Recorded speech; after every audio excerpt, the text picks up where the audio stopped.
মানে ধৰক 15ৰ পৰা 20টাৰ ভিতৰত এল পি ইউ পি দুইখন পেপাৰ মিলাই 15ৰ পৰা 20টাৰ ভিতৰত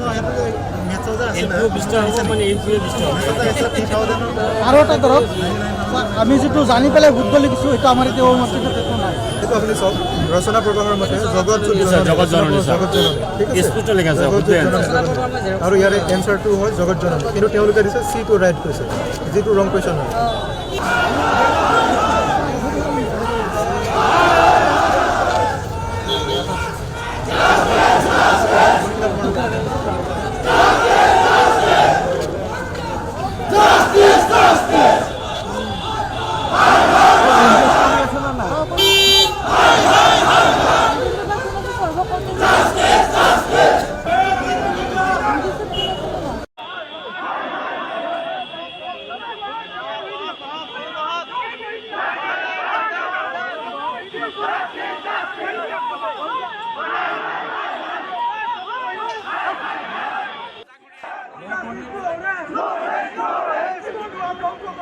আৰু এই মুহূৰ্তত আমি দৰ্শকক দেখুৱাইছোঁ এয়া হৈছে গুৱাহাটীৰ বামুণী মৈদামৰ সেৱা কাৰ্যালয়ৰ সন্মুখৰ পৰিৱেশ। এইদৰে টেট পৰীক্ষাৰ্থীসকলে প্ৰতিবাদ সাব্যস্ত কৰিছে। শ শ টেট